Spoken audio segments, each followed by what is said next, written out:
I will always, and I have always, and will always accept responsibility for anything I was responsible for, but I can't accept responsibility for the whole storm. But on Monday on Virgin Media One, the tables are well and truly turned. They sure were, yes. Ryan Tubridy is the latest guest to feature in the Assembly. He is here with us this morning as well. We're delighted to have a chat with him, but first let's take a look at how he got on the Assembly. Sneak peek. Did you believe that the whole RT Paygate scandal had been completely blown out of proportion? A lot of out of control, like. Yeah, it was a terribly unfortunate, I think, to say the least, situation. And I'm not a big fan of poor me. And like poor me, isn't it terrible? People have bigger problems in the world than I might ever have in mine. So I see it as brutal communications around the place, and a lot of avoidable situations happen there. There was Andrew on the Assembly. Ryan, thanks for joining us Nice this to see morning. you. It's lovely to have you. First time ever in this studio, on this show, or in this place. So thank you for having me. You guys, your jaws dropped when I told you that. I know. How the mighty have fallen. Welcome to our side. It's fine. I would say this is an ascent. Yeah. Come on. I would absolutely agree. Thank you, There you have it. So Andrew didn't shy away from it there, and they certainly didn't on the Assembly, the show that you did. It's going to be on a Monday night. And it was about the scandal, the RT scandal that was given your name, Ryan, at one stage back in 2023, where it was discovered over 5 years you were paid 345 grand more than had been publicly disclosed. So when all this was going on over those 5 years, like, did you not notice there was something different in the pay slips? Well, I did, and we said something to the bosses, and for whatever reason they did their own accountancy and told people about how it rolled. And it was a very peculiar practice, a very Byzantine sort of practice. But that's how it worked. And, we did say something. And, in retrospect, I should have said more. And that's fair. But, the whole picture was so difficult because, we felt, and I felt, that I was kind of put out front to a systemic problem. In other words, there was a wall of problems. And I was a brick in that wall. And, I will always, and I have always, and will always accept responsibility for anything I was responsible for. But I can't accept responsibility for the whole storm. No, but you read the papers, and this was an accounting practice that RTE did to you, and I don't know what other employers it did, but you read the papers, you saw what was officially known as your salary. And at the end of the day, RTE did that, but this is your name. This is your reputation. Yes. This was your public trust on the line. Yes. And you knew that what was being put out there in public money was not exactly what was going into your bank account. Which is why we did mention it to them. And they chose to keep going and plough on with what they did. So was it kind of put up and shut up? This is what's happening. That would appear to have been the case in retrospect, yes. So when you were kind of sitting there, so in retrospect you're like, that's it, put up, shut up, this is what we have to do. You are used to reading the news. You did it for 20 minutes on your radio show for years. You then became the news. Yes. Like headline news. Yeah. In 2023 all summer. What was that like sitting through it? It was difficult, but it's the nature of life that it's not linear. It's not normal. We felt that when the first statement came out, and my name was mentioned many times in that, and we felt that was a bit unfair. We were given about 20 minutes warning to say this is going to be pushed out there, and kind of caught unawares, and then it just got all very chaotic. And actually I look back at that time as quite a blur, realistically, truthfully, because it just the world just got very mad and intense and insane for months and months and months. It was awful. Because at that time, obviously many people involved in RTE, including the Director General, D. Forbes, got asked to appear in front of the Oireachtas. The two Oireachtas committees. You took up their offer. Why did you decide it was important to go in there? Because I felt I had nothing to hide, and I wanted to let everyone know what I knew. And that's why I sat there for 7 hours and answered every question that came at me. And the fact that some people, like you, decided to go in front of the Public Accounts Committee and the Oireachtas. Yeah, two committees in one day, committees. hence the 7 hours. Yeah. And we remember, we were all talking about it. A lot of people will say, like the former Director General, D. Forbes, decided not to do it. What would you like to say to them now for not going forward when you went That's forward? on them. It was on me to decide did I want to go in.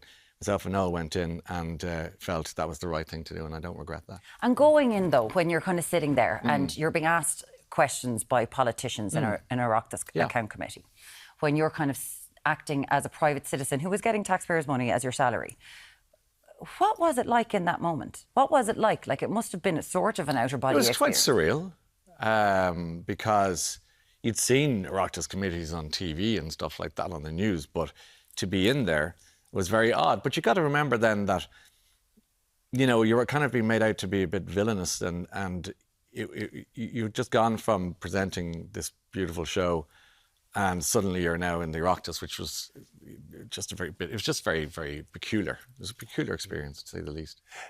Like, you're known and have always been known as for your empathy as an interviewer. Whenever this came out,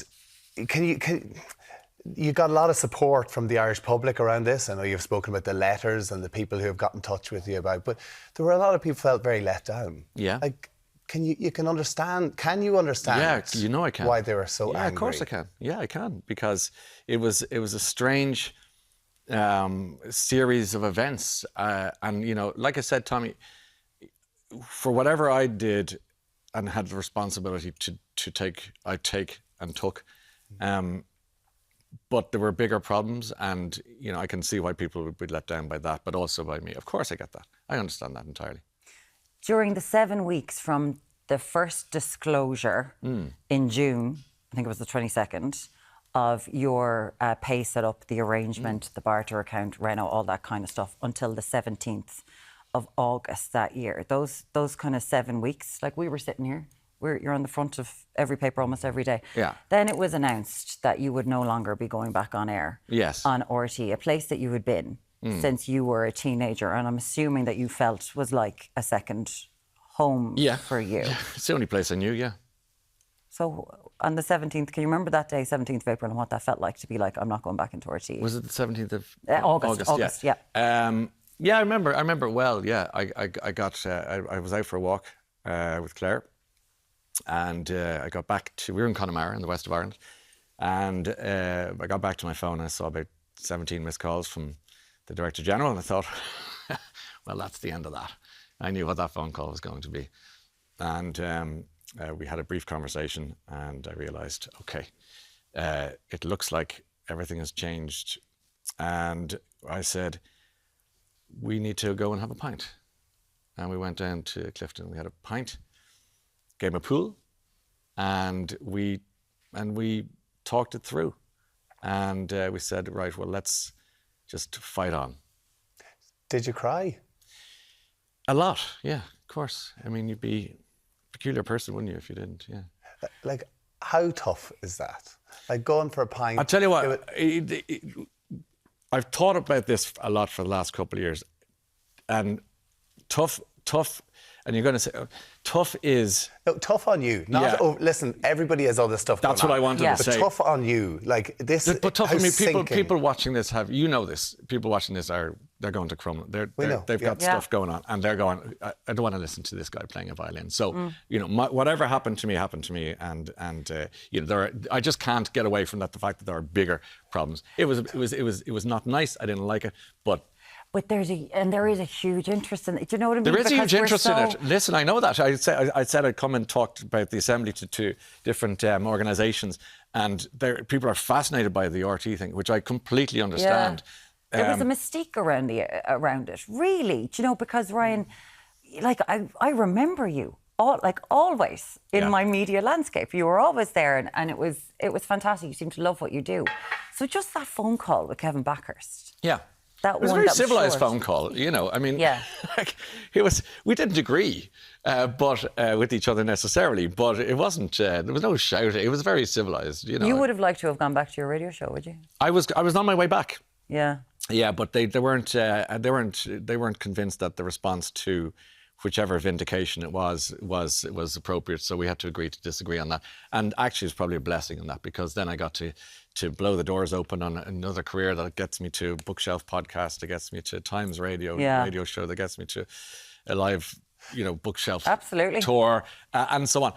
and an experience in London for 2 years that I might never have had. So, you know, weirdly, the world conspires to make it work for you. But it still remains, even in the papers yesterday, Kevin Backhurst was on the paper saying RT has to take most of the blame for what happened. That's fair. But Ryan has to accept blame as well. Which I just did.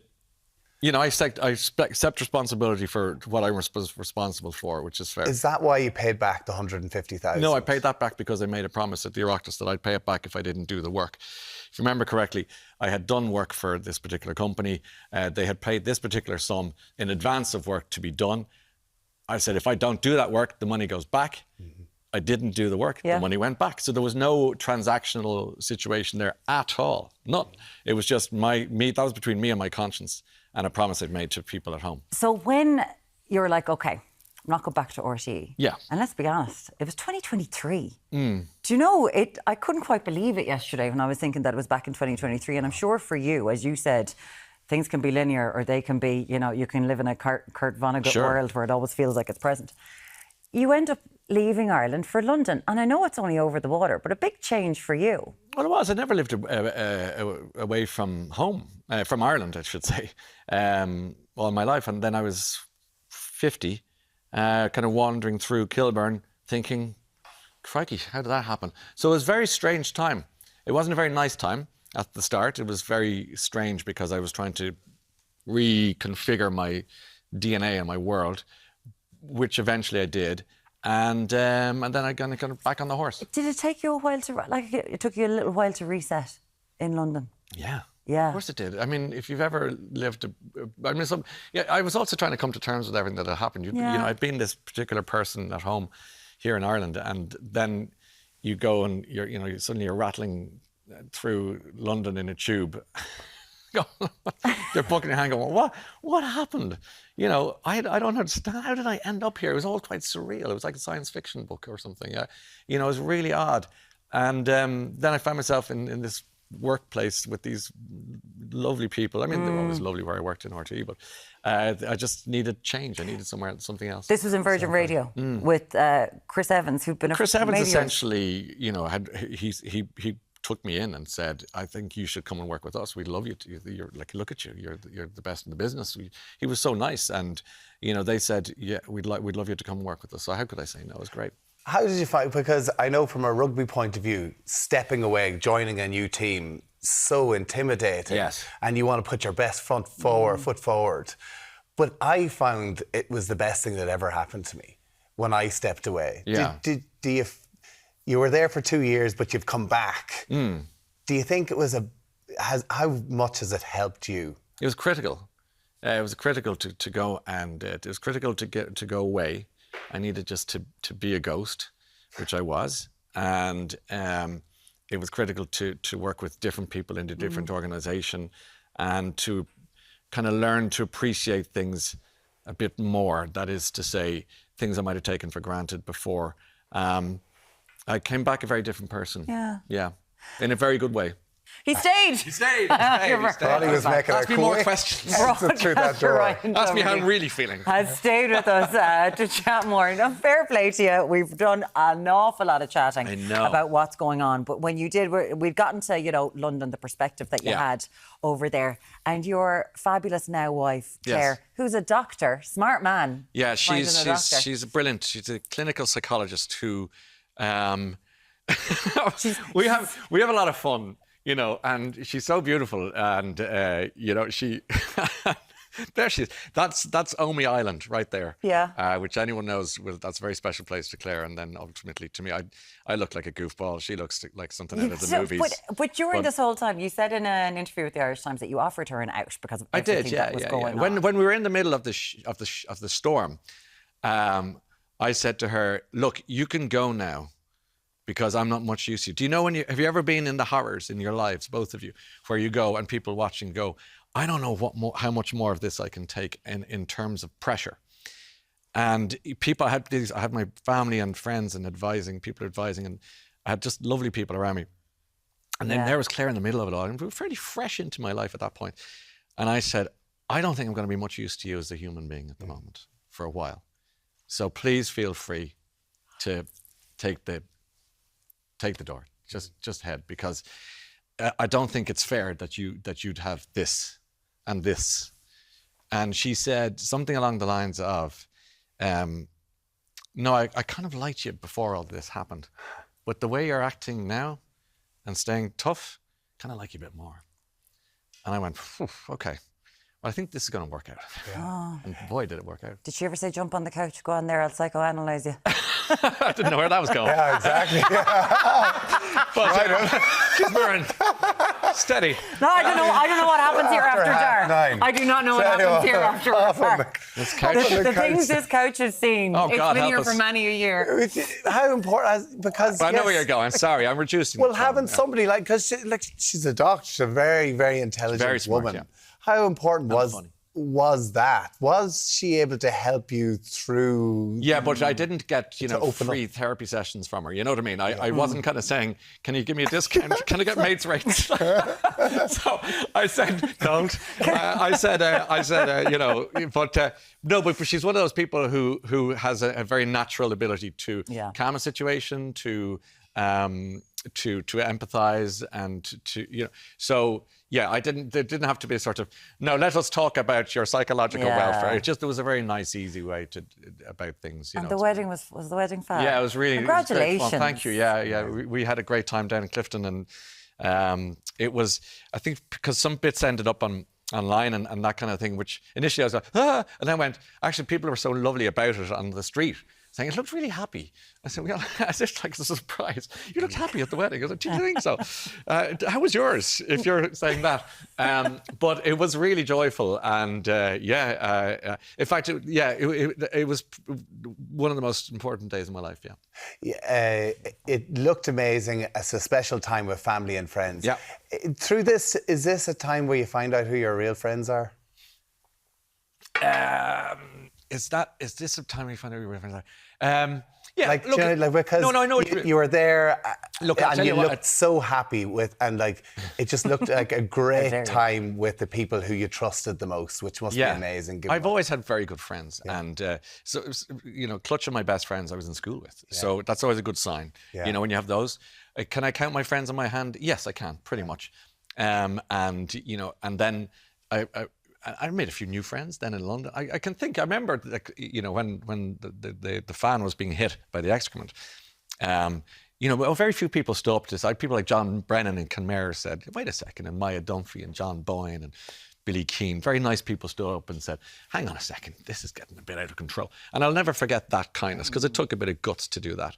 When a lot of people might have gone a bit quiet. But I think the mistake would be to mistake sometimes acquaintances for friends, and that becomes pretty clear. So this is kind of your first time on the telly in a while, but on Monday night, you filmed this a while ago, you are going to be on the Assembly at 9 o'clock. So you said yes to this, and it's walking into a room of over 30 people that you have never met. Yes. You're not allowed to be told, you're not allowed to do a pre-interview, nothing like that could happen. You walk in and they can ask whatever they want. Yes. How was the experience? Well, you were there. I was there, So yes. you were working that day. I heard all of the singing. You're a moderator. And so this is, and everyone asking the questions have a neurodiverse background. Yep. And that's what the appeal to me was. I'd seen it, the UK version. I'd seen Michael Sheen, and I'd seen Danny Dyer and whoever else, and David Tennant. Loved it. And the reason I loved it was because we were there for about 3 hours. You were there for longer than that. You were, I hear did a lot of, without a toilet break. Yeah. I heard you've had them all just eating out of the palm of your hand. No. But they've all, we've spoken to a number of the people who are asking the questions, and they said it was the best day they've had. They loved it. It must have been amazing for you. I loved it because it reminded me of why I loved things like on the toy show, for example, which was my favourite night of the year. When I started off the toy show, it was a show about toys, and then it became a show about kids and their stories, and and then I was always tried to say, can we get kids on the show to show me the toys? This was the kind of what I asked was, can I get the kids who mightn't get picked for the team in the schoolyard? That was my sort of mission statement. And why is that? Because I wouldn't have been picked on the team, this might surprise you, Tommy. I wasn't picked to play rugby for Ireland or for Leinster or even Connacht. I couldn't get a kick in a stampede. So I empathise, back to your earlier question, with these kids. I like the kids who were they were kind of goofy. I was a goofy kid. As you said, I was reading my books in the corner. I loved these kids. So I wanted these kids to come in. I wanted kids who were off. I wanted a kid who spoke fluent dinosaur, who was more comfortable, you know, talking about dinosaurs than talking about anything else. So that gave us a great kind of. I just like the curiosity of that. I like the brain, how the mind works so differently. So fast forward, I got asked, "Do you want to do the assembly?" They weren't kids; they were adults. They were all over 18. Came from all walks of life and came from all sides of the neurodiverse story, as you know. And it was one of the most lovely things I've ever done on TV. I loved every bit of it. I'm so glad you were there because you know I'm not talking through my hat. No. I really enjoyed it. I didn't want to leave. We sang a song at the end. We got the questions were great. I got whiplash intellectually because it's like, what? They literally, questions would come out of left field, right field, middle field. And I hope it works out okay. I mean, I have seen it. And I'm happy enough with the edit, Yeah. Oh, you've seen it already. So it's on Monday night on Virgin Media 1. You can also catch it on Virgin Media Play. It's at 9 o'clock. And fair play, you were there for hours and you really did chat to everyone. It was wonderful because you're back. You've moved home. So you're back in Ireland. You're working in London as well. I call it a hybrid situation. It's like lots of people commuting. Like lots of people. Yeah, I think I know pretty much everyone's name in Dublin Airport now. Okay. In every shop, and at every security desk. How are you, Tubbs? How are you, Mick? What's the crack? Over again. You'll never guess.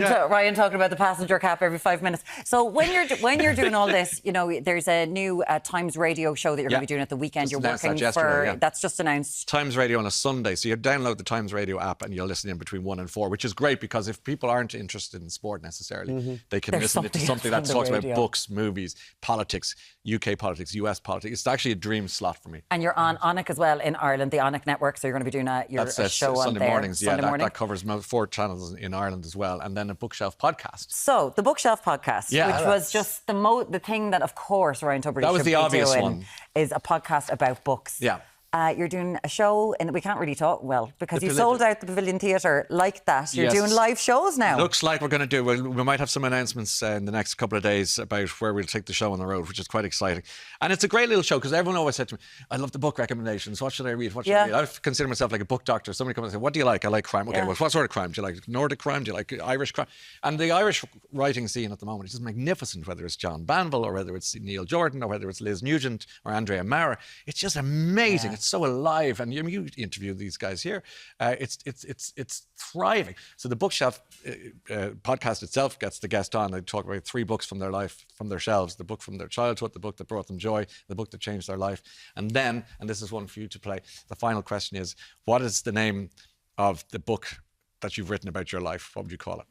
So I'd be very interested to hear what you'd call it. 10 siblings. No, 10 siblings. I'm sorry. Emma Doran picked a book that was written by. Oh, it was author. by Seamus, Seamus O'Reilly's book. I looked at it when she said, "And this is my book." I went, I heard.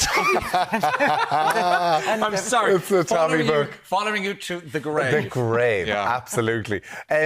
So, have you got? Can we announce any guests? Have you going to? We haven't made a big deal about enough about the Pavilion first guest. As you say, that's sold out. Plus a waiting list of 300 people trying to get tickets. Wow. Which is pretty good and reassuring. Yeah. But it's Joseph O'Connor, the great. Yeah, I know, on stage, and Joe is. He's been a guest of ours on the show talking about his Rome trilogy, the Vatican Rome trilogy. is such a good. But then from the start of the scene, but also he's from near enough to Near East. That's going to be wild. And also the way the shows are going to work, there'll be like a QR code so you can come in and write a question. So you can ask me a question, you can ask Joe, the guest, a question. Brilliant. So it's very interactive with the audience, not just like just 2 people going, "How's your father?" So does it feel good to be back? Love Ireland. Love it. Love. People say, "What do you miss?" Conversations in the shop, the barman knowing your name, a decent pint, going for a run by the sea, a proximity to my family, keeping an eye on my mother, going to the bookshop and them knowing that's the one you need to read. I love the intimacy, being able to just get in a car and head over and have and head to Clifton. It's great. And then hop in a plane, go to London and go, right, let's have a look at you. Thank you for having me on your show. We appreciate you coming in and having such a frank conversation. We really do appreciate it. And you can see Ryan on The Assembly, 9 o'clock, Virgin Media 1. You can catch all episodes on Virgin Media Play. Back with you shortly.